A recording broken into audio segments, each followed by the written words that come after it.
علیہ السلام۔ بسم اللہ الرحمن الرحیم، وبہ نستعین، وہو خیر معین۔ غسل و کفن و نماز و دفن کے احکام۔ اس میں ہر مسلمان کی میت کو غسل و کفن و نماز و دفن کرنا واجب ہے، اور واجب ہونے میں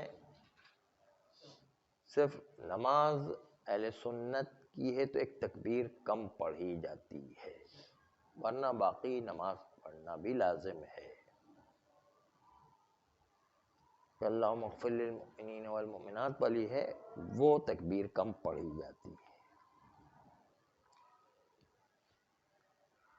باقی ہر مسلمان اس کو 4 احکام انجام دینا ضروری ہے۔ اگر اس میت کا کوئی ولی ہے تو ولی کی اجازت سے یہ سارے کام انجام دیں گے۔ اس میں ایک نقطہ جو ابھی آئے گا وہ یہ کہ کچھ چیزیں ایسی ہے کہ ولی کی اجازت ضروری ہے، لیکن ولی کی اجازت ساقط بھی ہوتی ہے، اور ساقط اس وقت ہے کہ پوچھنے کے باوجود وہ اجازت نہیں دے رہا ہے۔ پوچھنے کے باوجود اجازت نہیں دے تو ولی کی اجازت ساقط ہو جاتی ہے۔ یہ ان کاموں میں سے ایک یہ ہے۔ ایک نکاح کے مسئلے میں بھی ایسا مسئلہ آتا ہے کہ اگر لڑکی نکاح کرنے کی ضرورت محسوس کر رہی ہے، ضرورت ہے اس کو، اور سامنے کفو والا لڑکا بھی مل رہا ہے، اور باپ یہ کہتا ہے کہ میں اجازت نہیں دیتا ہوں، اور کوئی دوسرا لڑکا دلانے کو بھی تیار نہیں ہے جو کفو والا ہو، تو پھر باپ کی اجازت ساقط ہو جاتی ہے۔ باپ سے پوچھنا ضروری ہے، پوچھے بغیر ایسے اقدام نہیں کر سکتے ہیں۔ باپ سے پوچھیں گے کہ آپ اجازت دیتے یا نہیں، وہ منع کر رہا ہے اور وہ کوئی کفو والا لڑکا بھی نہیں دلا دیتا ہے، تو پھر باپ کی اجازت ساقط ہو جایا کرتی ہے۔ لیکن پوچھنا ضروری ہے، باپ سے پوچھے بغیر خود سے اقدام نہیں کر سکتے ہیں۔ یہ نہیں سمجھے کہ بس باپ کی اجازت ایسے ہی ساقط ہو گئی، نہیں، پوچھنا ضروری ہے وہاں پر۔ پوچھیں گے۔ ایسا مسئلہ یہاں دفن و کفن میں بھی پیش آ گیا ہے کہ پہلے ولی سے پوچھیں گے، ولی منع کر رہا ہو تب اس کی اجازت ساقط ہے۔ باپ منع کر رہا ہو کہ میں کوئی لڑکا بھی نہیں دلا دیتا ہوں اور اجازت بھی نہیں دیتا ہوں، تو پھر جو ہے لڑکی اس حرج میں ہے، اس کو شادی کی ضرورت ہے، اور بعد میں عمر زیادہ ہونے کے بعد لڑکا ملنا بھی اتنا آسان نہیں ہوا کرتا ہے، اور ایسی زندگی گزارنا بھی مشکل ہوا کرتا ہے۔ اس لیے اگر وہ میچیور ہے اور اپنی اچھائی برائی کو سمجھ رہی ہے تو کفر لڑکا ہونے کی صورت میں کبھی کبھی ایسا ہوتا ہے کہ باپ اجازت نہیں دے رہا ہے اور نہ کوئی لڑکے کا انتظام کر دے رہا ہے، تو پھر جو ہے باپ کی اجازت ساقط ہوا کرتی ہے۔ لیکن باپ سے پوچھنا ضروری ہے، پوچھنا ضروری ہے۔ بغیر پوچھے ہو کہ ایسے اپنی مرضی سے نکاح کر دے، ایسا نہیں چلے گا، پوچھنا ضروری ہے۔ بھاگ کے شادی اگر باپ اجازت نہیں دے رہا ہے اور کفر بھی نہیں دلا سکتا ہے تو بھاگنے کی ضرورت کیا ہے؟ ایسے نکاح پڑھ لے بس، ٹھیک ہے۔ باپ کی اجازت کے بغیر بھاگنے کی ضرورت ہی نہیں ہے اس میں۔ اگر وہ رکاوٹ بن رہا ہو کوئی اور لڑکا دلا دیتا ہے تو پھر نہیں، ایسے بھاگ کے کام نہیں چلے گا۔ وہ کفر دلا دیتا ہے تو پھر ٹھیک ہے، پھر باپ کی بات چلے گی، یعنی۔ تو بھاگنے کا کوئی فائدہ نہیں ہے۔ وہ بالکل جو ہے منع کرتا ہے کہ میں تو اجازت دوں گا نہ اس لڑکے سے اجازت دیتا ہوں نہ کسی اور لڑکے کو دلا دوں گا، میں دونوں سے ریکارڈ مان رہے ہیں. تو پھر باپ کی اجازت ساقط ہے، بھاگنے کی ضرورت نہیں، ایسے نکاح کر لے بس اس کی اجازت کے بغیر. کفی ہے نا برابری والا، برابری کا مطلب شیعہ اثنا شریع. اگر سنی ہے تو پھر تو باپ کی اجازت ضروری ہے. کف کا مطلب ہے ایمان رکھتا ہو، یعنی شیعہ اثنا شریع ہو، یعنی یہ کف مانا گیا ہے. ہاں اس میں ایک برابری ہو کافی ہے. باقی بہت امیر غریب کا اتنا زیادہ فرق نہ ہو کہ عرفان کہا جائے کہ نہیں یہ تو بالکل دو الگ کیٹیگریز ہیں. ایک عالم جہاد کا فرق نہیں چلتا ہے، ٹھیک ہے. ہاں کوئی بات نہیں، چلے گا انشاءاللہ. میٹرک فیل ہو کے بھی شادی تو کر سکتا ہے انشاءاللہ، اس کی لڑکی تو مل جائے گی.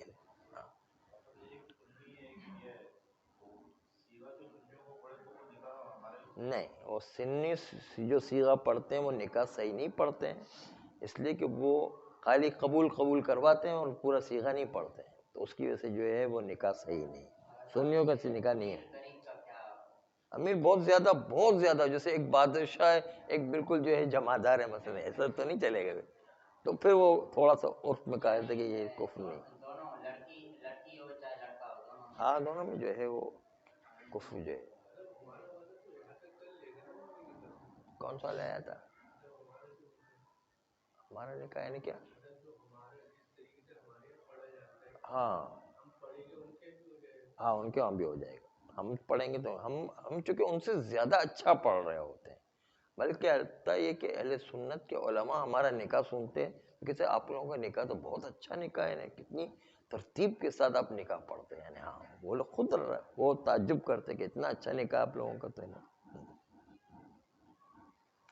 تو فرماتے ہیں کہ نکاح کے مسئلے میں جس طرح بعض اوقات باپ کی اجازت پوچھنے کے بعد ساقط ہوتی ہے، پوچھنے کے بعد پر بڑی تاکید ہے ہماری.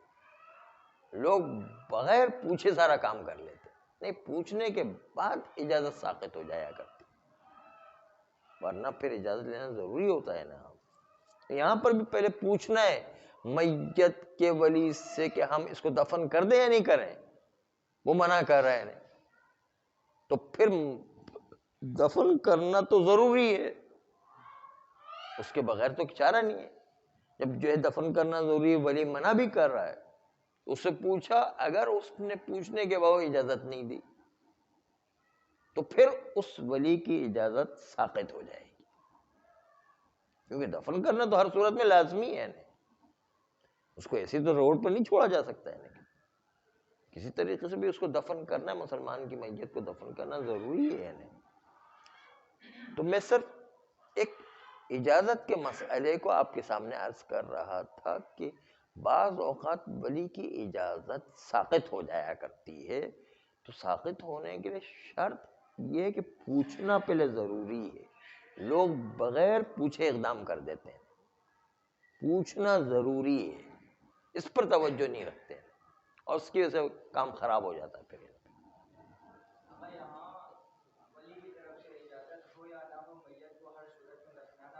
جی صحیح.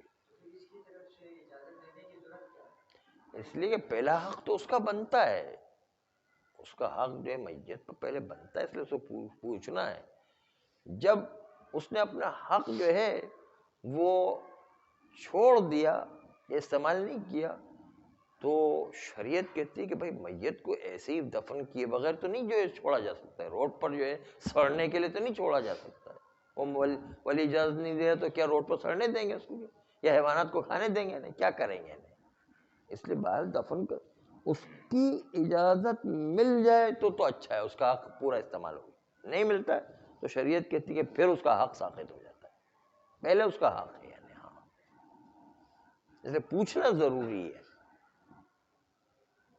بس اگر ولی موجود ہے تو ولی سے پوچھیں گے اور پوچھ کر کے یہ چاروں کام انجام دیں گے: غسل، کفن، نماز اور دفن.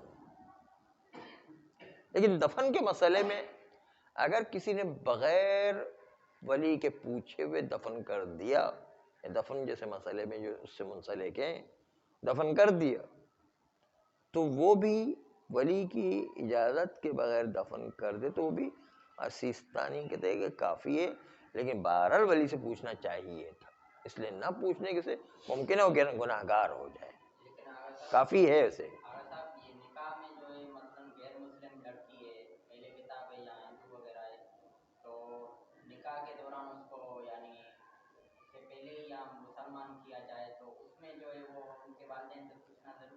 مسلمان کرنے میں کسی کو پوچھنے کی ضرورت نہیں ہے۔ مسلمان تو کر لیا، لیکن پھر بعد میں وہ نکاح کر رہا ہے اس کے ساتھ، تو اس کے والدین سے پوچھنا، وہ تو کافر ہیں نا۔ ہاں ٹھیک ہے، اگر پوچھیں گے، پوچھنے کے بعد وہ منع کرتے ہیں تو پھر ان کی اجازت ساقط ہو جائے گی۔ پوچھنا ضروری ہے، پوچھنے کے بعد اگر منع کرتے تو ان کی اجازت ساقط ہو جائے گی، بس ٹھیک ہے۔ ہاں ساقط تو ہو جاتی ہے، لیکن پھر بھی احتیاطاً پوچھ لے تو اچھا ہے۔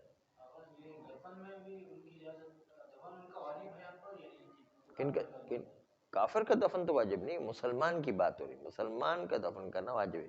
کافر کا دفن کرنا اس پر ایک بحث ہے کہ بھئی دفن کرنا حرام ہے یا حرام نہیں ہے، کافر کا تو مسئلہ الٹا ہے یعنی۔ ہاں اہل کتاب بھی تو کافر ہی ہے نا، ہر کافر کے لفظ اس کو صادق آتا ہے۔ اسی لیے جو ہے آخری تکبیر جب پڑھی جاتی ہے تو اللہم اغفر للمؤمنین والمؤمنات کہنے کے بجائے اگر دشمن اہل بیت ہے تو اس کے اوپر تو الٹی لعنت کی جاتی ہے کہ اس پر وہ عذاب دیے۔ دشمن اہل بیت ہے تو اس طرح ہوتا ہے، نہ صرف مغفرت کی دعا کی جاتی بلکہ اس کے تو لعنت بھی کی جاتی ہے، اس پر جو عذاب کے لیے دعا کرتے ہیں۔ تو یہاں پر کافر چونکہ کافر ہے، اس نے اپنی ذمہ داری پوری نہیں کی ہے، اس کے لحاظ سے ہماری کوئی ذمہ داری نہیں ہے اس کو دفن کرنے کی۔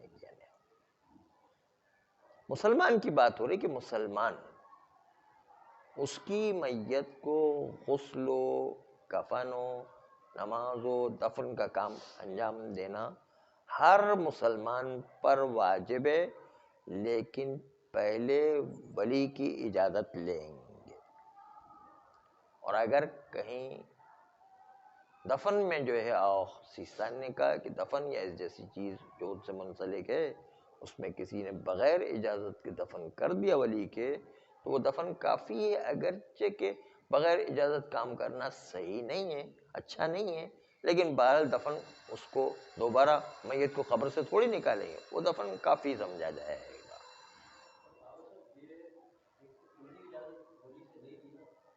ہاں ہاں بس کلی اجازت لے لیں کہ بس تجہیز و تکفین کے احکام جو ہے تجہیز و تکفین کے احکام جو ہے وہ اجازت دے دیں، بس وہ اجازت دے دیں کافی ہے، بس کلی طور پر اجازت دے دیں کافی ہے۔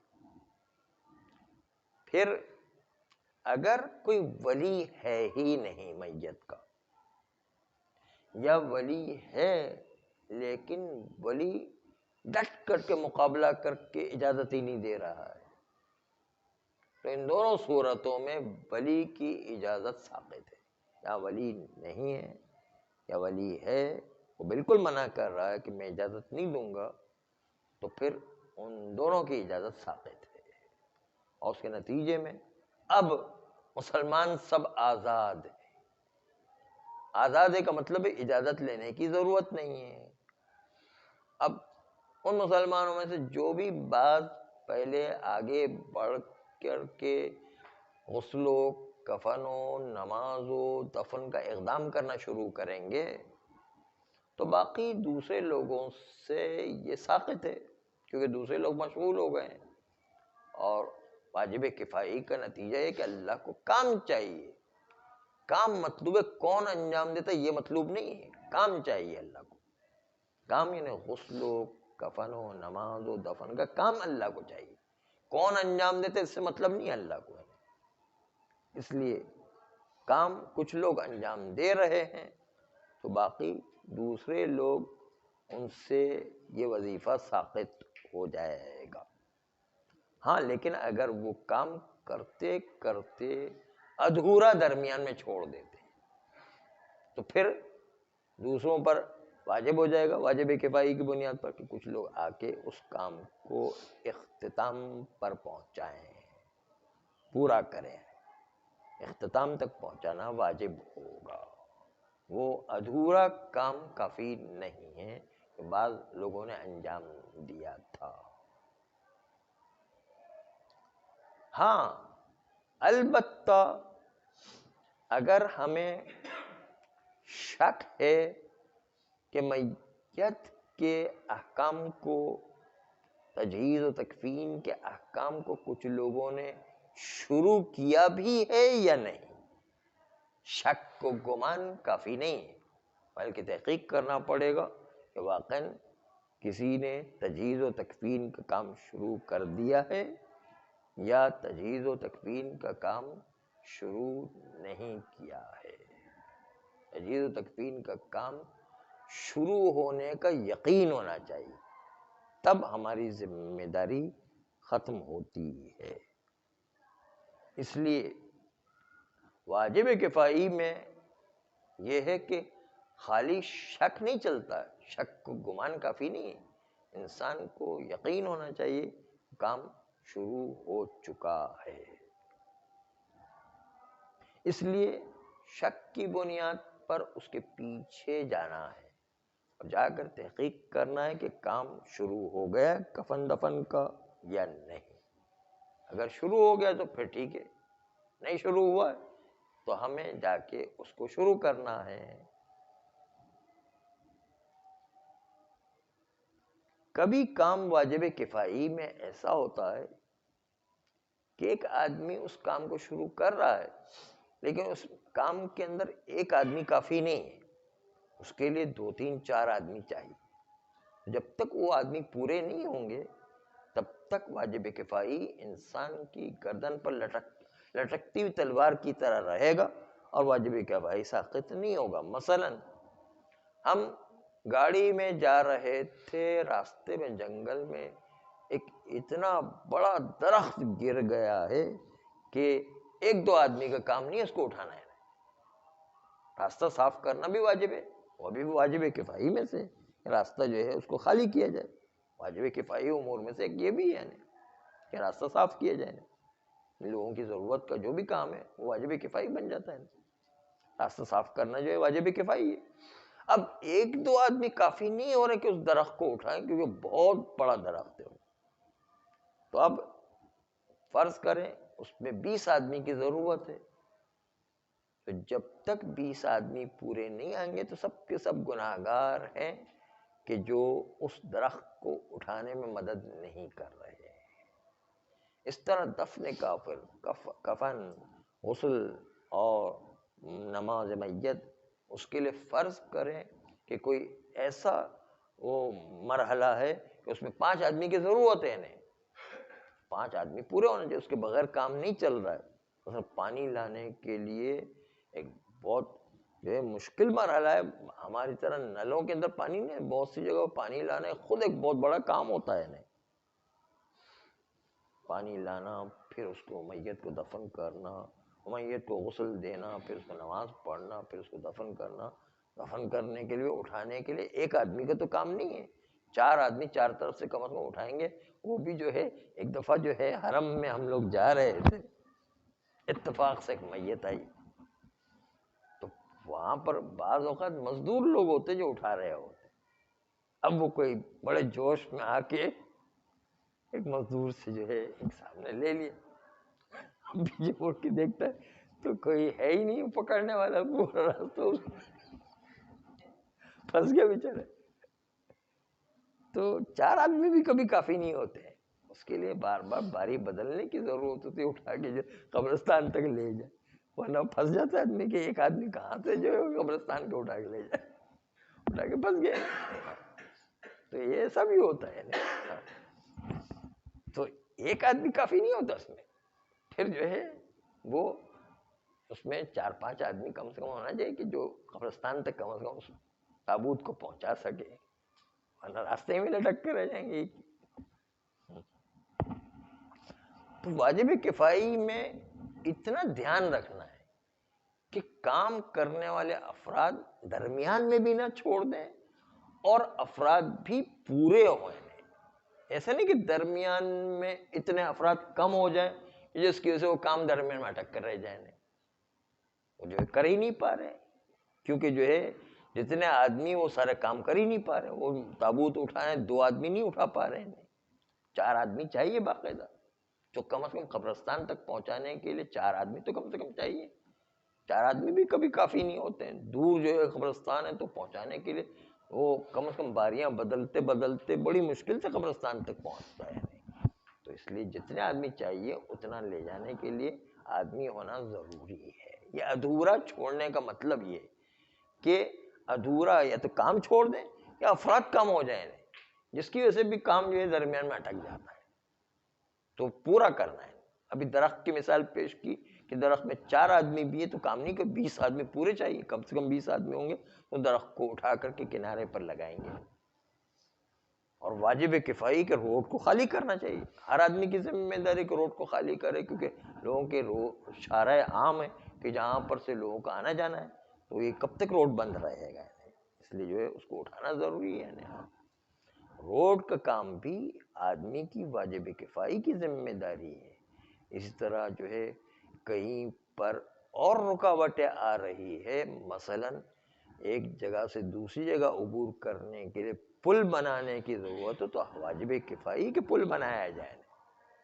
پل بنانا ہر ایک کی ذمہ داری ہے. اگر جو ہے آدمیوں کے لیے مسائل پیش ہو رہے ہیں مسلمانوں کے لیے تو واجب کفائی ہے کہ وہاں پل بنایا جائے مثلا، تاکہ ان مسلمانوں کو کوئی مسئلہ نہ پیش آ جائے. لیکن اگر صاحب آپ نے 20 بندوں کی مثال دی، یہاں پر جو ہے وہ درخت جیسے ہٹا کر اگر 2 ہی بندے ہوں جو وہ کام کر سکتے ہیں، یعنی 20 کی جگہ 2 بندے کام کر سکتے ہیں، تو ان 2 بندوں پر واجب ہے یا واجب نہیں ہے؟ یعنی ایک طرف 20 بندے کام کر سکتے ہیں، ایک طرف 2 بندے کام کر سکتے ہیں، تو اگر 2 بندے وہاں پہنچ گئے وہ والے کہ جو 20 جگہ آدمیوں کی جگہ پر ٹارزن قسم کے لوگوں کو اٹھا کے درخت کو رکھ دیتے ہیں، تو پھر 2 کے 1 بھی کافی ہو، ایک بھی اٹھا کے اس کو کنارے پر لگا دیتا ہے تو کافی ہے، بس ٹھیک ہے. اصل مقصد تو کام ہونا ہے. لیکن ہم نے عرض کیا کہ واجب کفائی میں اللہ کو کام چاہیے، کون کرتا ہے یہ نہیں پتا ہے، حتی کرین کے ذریعے سے کوئی کر دیتا ہے مثلا تو ٹھیک ہے کام ہو گیا. بس اللہ کو تو کام چاہیے، ضروری تھوڑے آدمی ہو، بلکہ کوئی ایک آدمی بھی نہ ہو، کوئی آٹومیٹک کوئی ایسے سسٹم بنے خالی بٹن دبائے تو ہو جاتا ہے، تو پھر بھی ٹھیک ہے کوئی بات نہیں. اصل تو اللہ کو کام چاہیے، آدمی کتنے اس سے مقصد نہیں ہے، یا کون کرتا ہے اس سے مقصد نہیں ہے اللہ کا. ہاں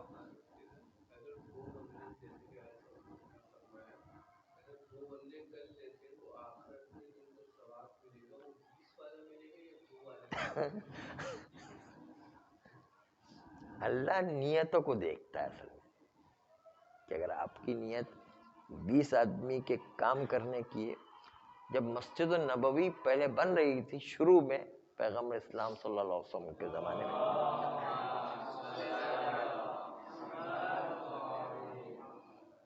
تو اس وقت جو ہے سب لوگ مسجد النبوی بنانے کے لیے ایک ایک پتھر اٹھا کر کے لا رہے تھے، پتھروں سے بنا رہے تھے.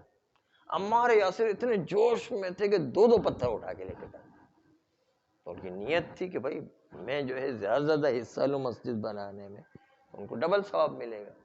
پیغمبر نے کہا بھی کہ تم نے جو ہے ڈبل محنت کی تو ڈبل آپ کو ثواب ملے گا.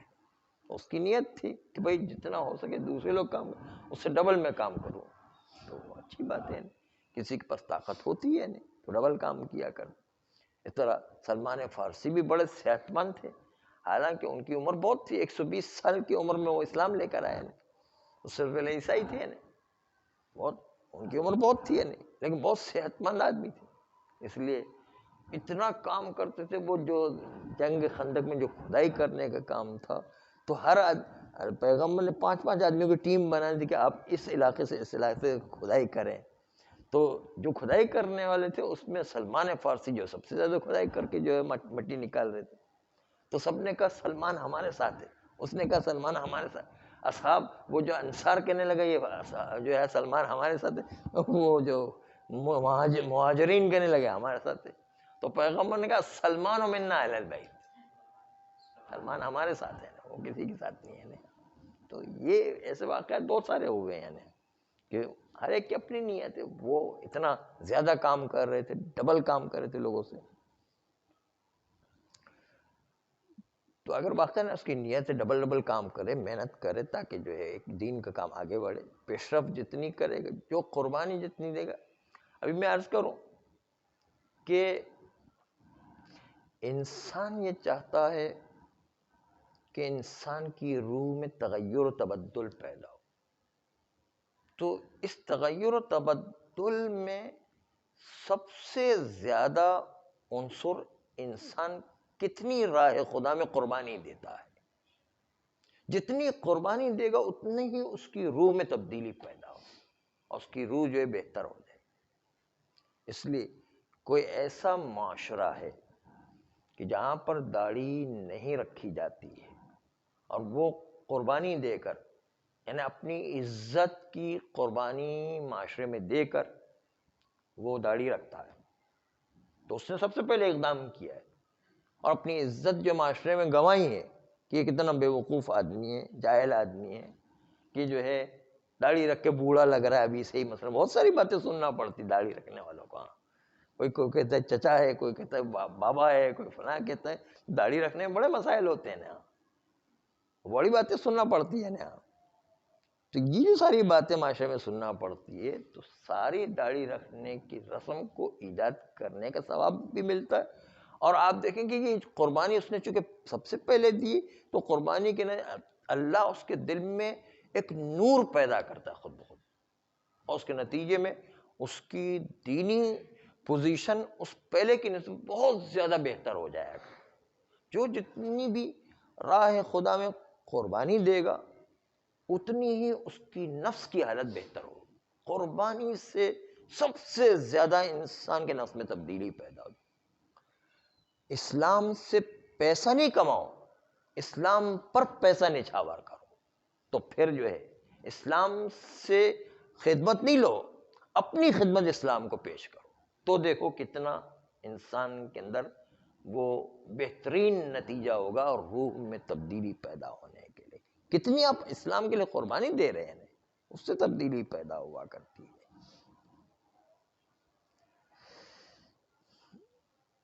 اس لیے جو ہے جو لوگ قربانی دے کر آگے آتے ہیں ان کی عظمتیں بہت زیادہ ہیں.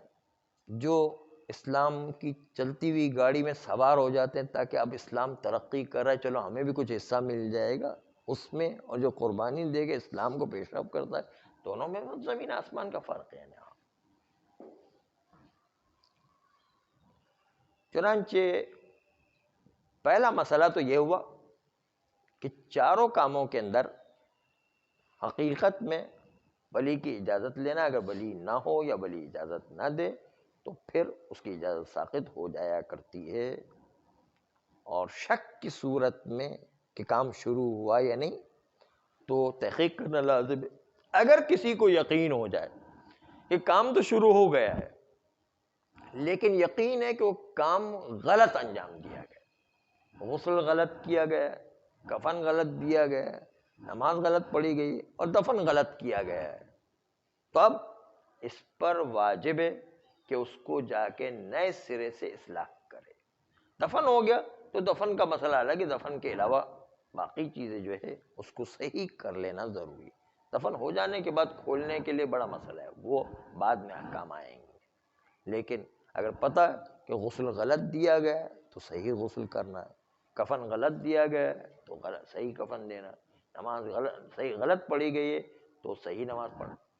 لیکن اگر شک ہو گیا، پتہ نہیں کہ صحیح غسل دیا گیا ہے نہیں، شک ہو کہ صحیح نماز پڑھی گئی ہے نہیں، شک ہو کہ صحیح کفن دیا گیا ہے نہیں، تو شک اور گمان کی صورت میں وہاں جانا کوئی ضروری نہیں ہے. آپ کو یقین ہونا چاہیے، یقین کی صورت میں اس کی اصلاح کرنا. اگر یقین نہیں، شک ہے، گمان ہے، تو ان مسلمانوں پر اعتماد کرتے ہوئے کہیں گے انشاءاللہ انہوں نے صحیح کام انجام دیا ہوگا، اس میں خامخواہ مداخلت کرنے کی ضرورت نہیں ہے. اچھا، ولی جو ہے کچھ ولی پر مقدم ہوا کرتے، باپ بیٹے پر مقدم ہے. ایک جگہ میت کا باپ بھی ہے اور ایک جگہ میت کا بیٹا بھی ہے، اسی جگہ میت کا بیٹا بھی ہے. تو باپ سے اجازت لیں گے بیٹے کی نسبت. اس طرح باپ ہے اور دادا ہے تو دادا باپ پر زیادہ مقدم ہے کیونکہ وہ باپ کا بھی باپ ہے, اس لیے جو ہے وہ زیادہ مقدم ہے. ہاں. اس طرح ایک بھائی, وہ اس کی میت ہو گئی, بھائی جو پیدر و مادری بھائی ہے وہ مادری بھائی پر بھی مقدم ہے, پیدری بھائی پر بھی مقدم ہے. اس طرح پیدری بھائی مادری بھائی پر مقدم ہے, اس لیے کہ پیدری جتنے رشتے ہیں یعنی مرد اپنے ہی طبقے میں عورتوں پر مقدم ہے. مرد کے اپنے طبقے جو ہوا کرتے ہیں اس میں مرد اپنے ہی طبقے میں عورتوں پر مقدم ہے. اور ولی میں وہاں پر جو وراثت کے 3 طبقے بیان کیے گئے, پہلے اولاد و ماں باپ, دوسرا بھائی بہن اور ان کی اولادیں, تیسرا ماموں چچا پھپھا نانا دادا دادی وغیرہ مثلا, یہ تیسرے رتبے میں آتے ہیں. تو پھر یہ بھی ولی ہے لیکن پہلے نمبر کا ولی دوسرے نمبر کے ولی سے مقدم, دوسرے نمبر کا ولی تیسرے نمبر کے ولی سے مقدم ہے. اس لیے پہلے نمبر کا ولی موجود ہے تو دوسرے نمبر کے ولی کے پاس نہیں جائیں گے, دوسرے نمبر کا ولی موجود ہے تیسرے نمبر کے ولی کے پاس نہیں جائیں گے, پہلے نمبر کے ولی سے پوچھنا ہے. اگر پہلے نمبر کے ولی میں بہت سارے ولی ہیں, جیسے بہت سارے بیٹے ہیں مثلا, اب کس سے پوچھیں گے؟ سب ولی برابر ہیں, کسی سے بھی پوچھ لیں تو وہ اجازت کسی ایک سے بھی مل جائے تو کفایت ہے, اور اس میں جو ہے میت کو کفن, دفن, غسل اور نماز وغیرہ انجام دی جا سکتی.